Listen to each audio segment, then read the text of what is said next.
मग लग्न झाल्यावर मी बी कोणाचा तरी नवरा राहीन. लग्न झाल्यावर माझ्याजवळ एक पोरगी झोपा जाईन, ती बी जित्ती पोरगी. मी तिला हात लावला तर ती मला मारणार बी नाही. वाव किती मज्जा. ती माझ्यासाठी रोज चांगलं चांगलं जेवण बनवा जाईन आणि मी तिच्याच हाताने खा जाईन भाऊ. मी तिला प्रेमानं जानू म्हणा जाईन. बैकू बैकू बैकू.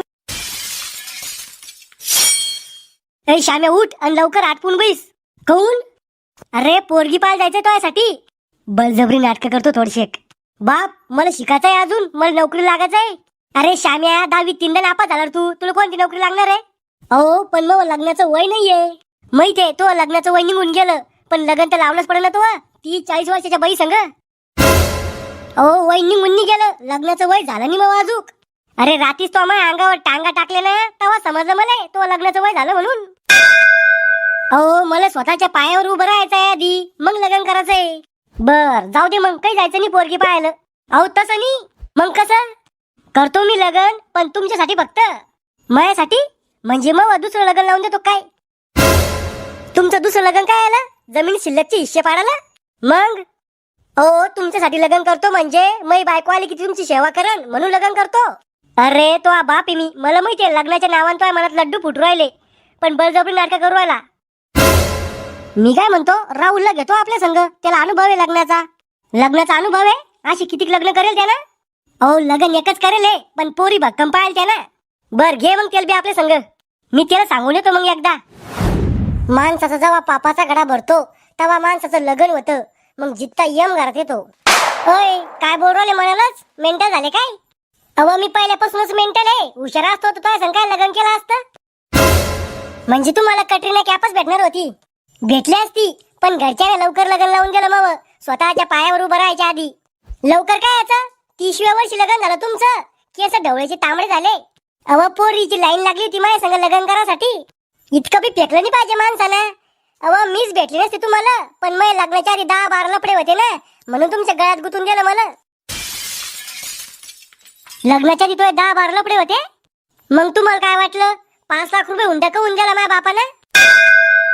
5 लाखात फसवलो रे बापा तुम्ही मले.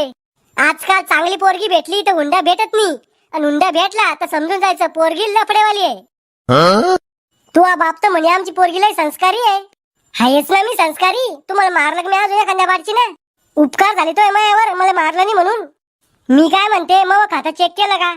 काऊन तो बाप त्यात पैसे टाकणार होता का? मी पगार पडणार होती त्यात लाडकी बहीण योजनेची. 1 रुपया नाही तो खात्यात, मायनस मध्ये तो खातं. मग मी पगार कुठे गेली, खाल्ली काय तुम्ही?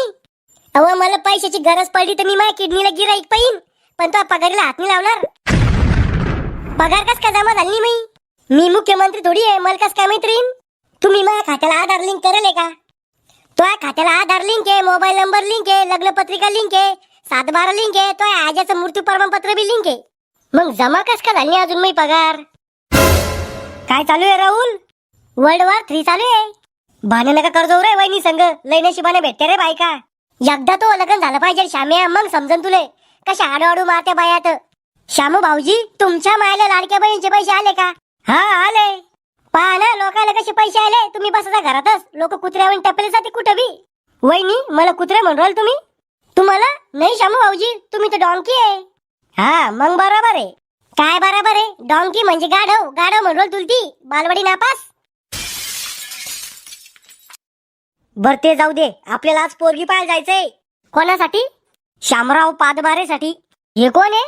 अरे मी, मग नाव आहे शामराव पादमारे. मले नको नाही श्याम्या तू पोरगी पाहायला. काऊन? अरे ही टमावा स्वतःचा निर्णय फसेले.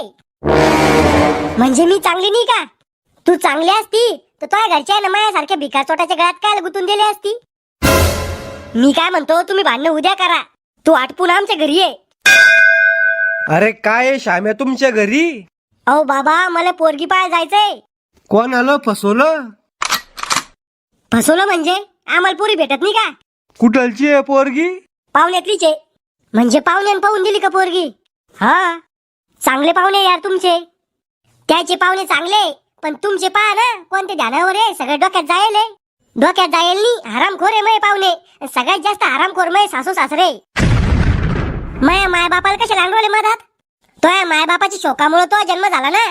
तू झाली नसती तर मला हे दिवस पाहिजे नसते पडले. भांडण नका करू रे पोट्या हो मै बीपी वाढन मग